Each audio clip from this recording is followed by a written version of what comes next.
it's really an honor for me to be invited by Professor I-Chung. I always call her I-Chung. We have been friends for so many years. And I-Chung has been visiting us for several times, right? And also we enjoy a good time, and also we have some collaboration in editing and also in some work, research work. Taiwan, this is a very small island, but for a lot of people, it's a very interesting place and also a very beautiful place. And see, the population is about 23 million, right? It's not so many. Then, okay, what is so special about Asia, right? As you can say that in the 16th century and also in the 17th century, a lot of Europeans just went to Asia, right? Especially the first stop for them, of course, was not Taiwan. At that time, it was the so-called Molucca or Moluccos. Okay, why? Because they wanted to go there to get some kind of spices. Komodo, of course, is over here.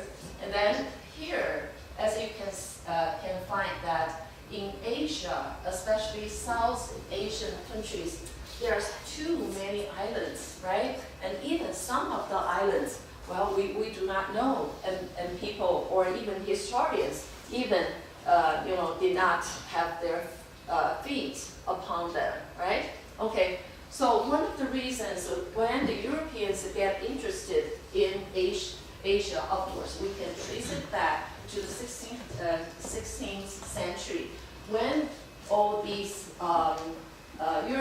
Europeans would be interested in the so-called spices, right? But of course, a long time ago, about the so-called 1800 years ago, or even 2000 years ago, during those days, even the Roman people, they would send their emissaries. I mean, they would send their diplomat to China. Thomas Roe, of course, was a British person. He was sent by James I of England. He was sent to India, right? So he was over there, and also when before he departed, he asked the king, what kind of gift I should prepare for an Indian emperor, right? And then the king says, why? Well, definitely you should bring one wagon together with horses, right? Wagon with horses, right? So do you think it's a nice gift or not? No, not really. Why? Because Indian people during those days, once the emperor, is supposed to go out, so what kind of, animal he would use? For example, horses? Well, that's for the battlefield, definitely, right? Okay, so is there any kind of animal that he prefer? Yeah, elephant, right?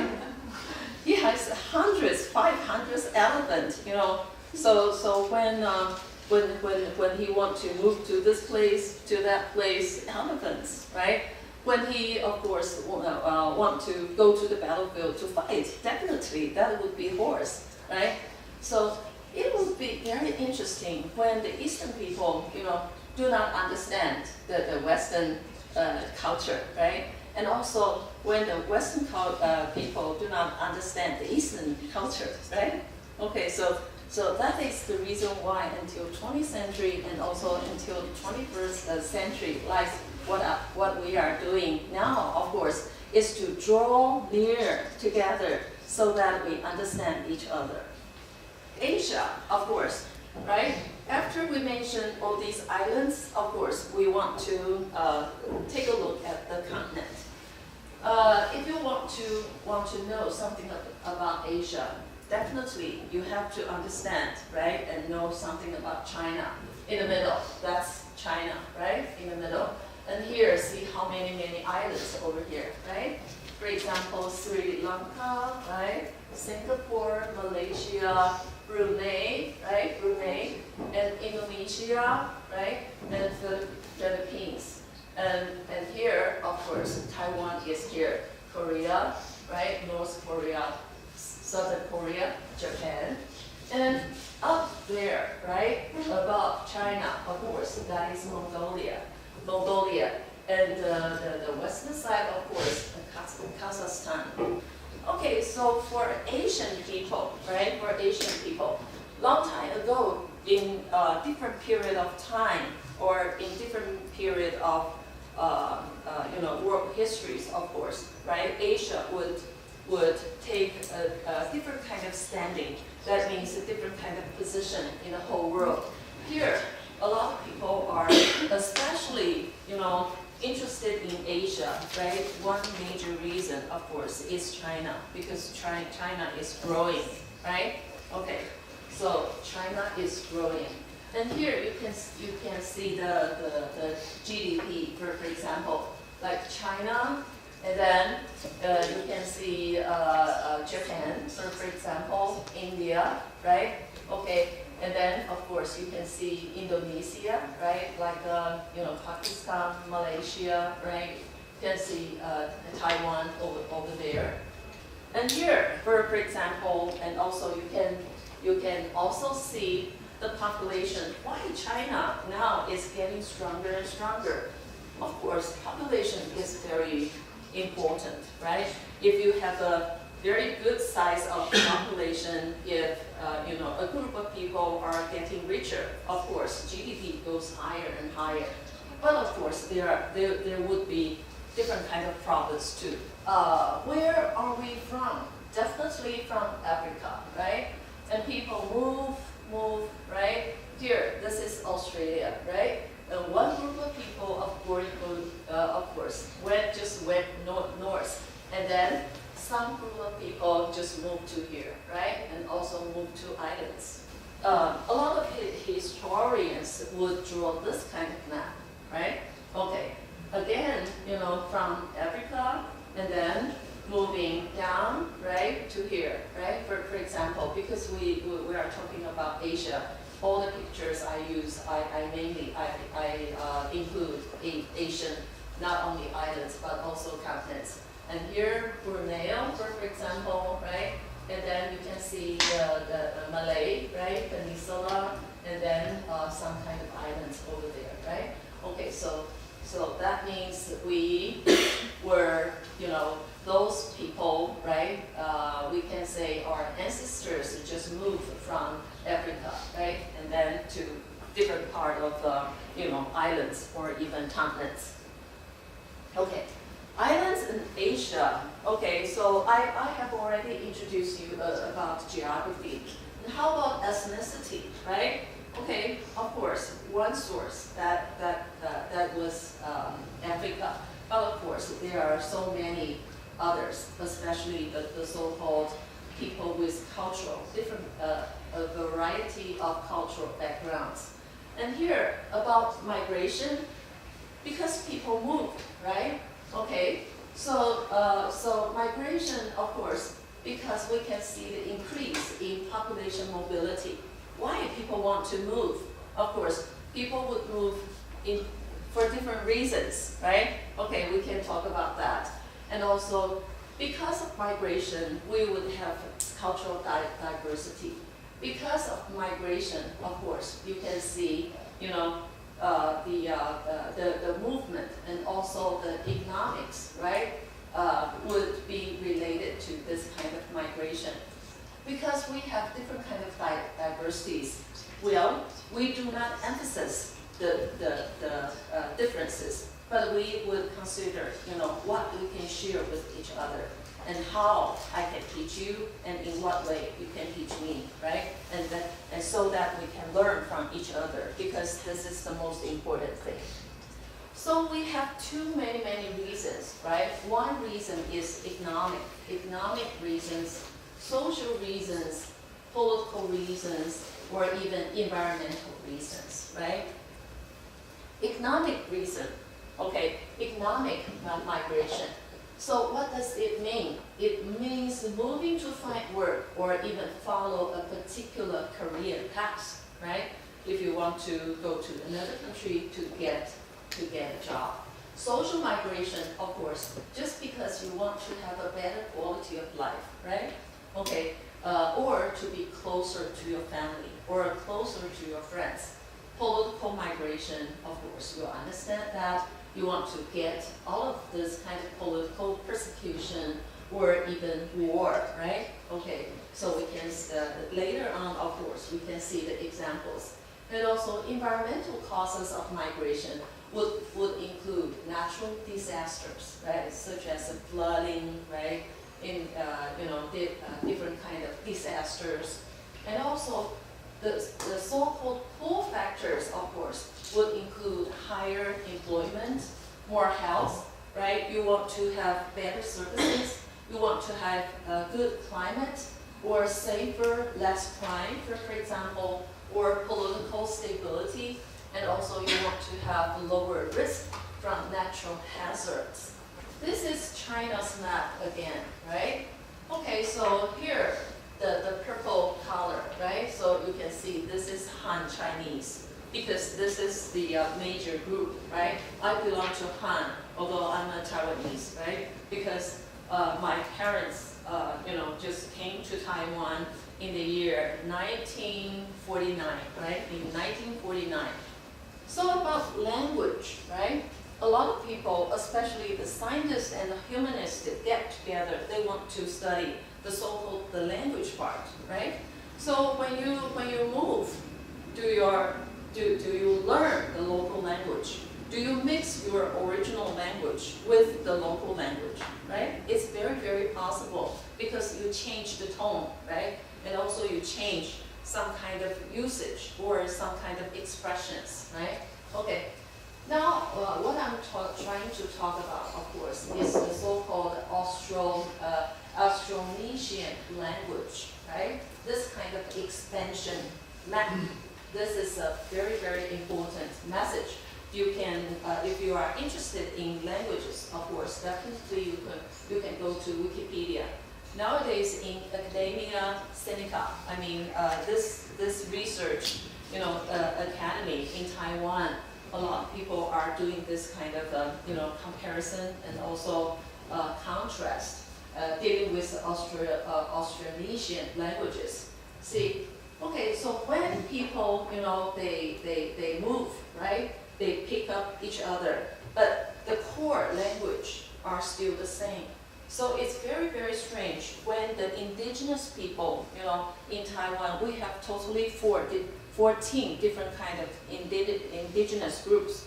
Okay, they share with each other the core language. Okay, and then if they want to talk with the so-called South Asian indigenous groups, they can still share the core language. Is that very, very strange, right? It's very, very strange. Okay, so here, of course, the so-called this kind of language belonging to Austronesian languages, including, Rukai, for example. This is Formosan. This is one of the indigenous. For example, like Caozu, right? Formosan, and also Hiruma, for example, like and also the other languages like Malay, right? Some part. Okay, Chinese people, of course, the Japanese people, for example, like Taiwanese would like to migrate to Japan a lot, right? Not only for work, but only for education, different kind of reasons, right? Okay, Asian, of course, we would form a sort of economic community, right? Because of trade, because of investment, because of capital flows, for example, and also for the so-called labor, mobilities, right? Labor mobilities. And also labor circulation, right? East Asia and Pacific region, of course, is facing the onset of one of the most rapid, demographic changes very, very rapidly. Why? Because we are aging, especially. For example, these places include Japan, Republic of Korea, right? For example, like Thailand, right? And even Taiwan. We are the so-called Asian countries, right? Okay, so we really urge young people, to come, right? Student mobility in Asia, for example, right? You can find that 52 of all international students, right? In these countries, more than 3/4 of Asian students are concentrated in only 4 countries. For example, the United States, Australia, United Kingdom, Japan, right? Okay, all Asian students would like to, to go to these places. And why? Well, a lot of people would have this kind of imagination that English is the best, right? English is the best. So, of course, in Asian countries, if you have excellent English, it definitely is easier to get a job. Why we have this kind of labor shortage, right? Okay, so East Asia would have to import so many people, right? So this, and of course, means million people between the ages of 15 to 65. Why is 64? Because, at 65 you retire, right? Okay, so by 2030, right? So this year is already 2017. But in Asia, we need so many people. Why? To keep share of the population at working age, static, right? For example, like Singapore is an aging place, Malaysia, Vietnam, right? Okay, so many places, not just, China or Japan, right? Or Taiwan. Okay, so Asia's looming labor, of course, is a shortage, right? For different kind of reasons. One big problem is the so-called low birth rate, right? Low birth rate. So especially in Taiwan, it's very serious. What are the obstacles then? What are the obstacles, right? Okay, so Japanese said that, okay, maybe we should, modify some kind of constitutional requirements, right, in order to create and also reserve some kind of jobs for international and also international, right? And also, of course, they are still working on that. Taiwan is also, working on that so that we can draw more people to Taiwan. Okay, about cultural diversity. Just because, people move, of course, we would have different kind of cultures. You can see Thailand, right? Okay, Malay, and also different kind of countries, Laos, right? Okay, all these Asian people, they go to different kind of different part of the world. So what can we do if we all these Asian countries, all these places can get together, right? Can we do something for everyone? Definitely we can, right? For example, what can we do? For example, we can, create some kind of health models, health and care models. We can emphasize the so-called human rights. We can work together for humanitarian support and also rescue someone, right? Last year, of course, the Taiwanese police and Malaysia's police, of course, gathered together to, they saved a group of people. They saved a group of the so-called abducted people from Malaysia, from one of the islands over there, right? Okay, so gender equality, of course, this is something that we can do together, to help the so-called the elderly, and also to develop technology, and also we can work on education, and also education for the humanities, and also we can, create some kind of mechanism for the disaster control, or the so-called vices control, especially for the so-called cyber crime or cash meal, right? Okay, So in this years, in recent 10 years, we have a lot of problems over here, right? One big work that we can share about, of course, is the joint effort to slow down the so-called global warming, right? Okay, so in this, all in this, we can work on Asia and also produce Asia as one community. You are so young, and also, when you are young, of course, definitely you can, go and see the world and also see, right? Try to see what part you can share with the whole world, and also what part you can know, right? And also you want to build up this kind of friendship. You can build up this kind of knowledge, and so that we can help each other in the future.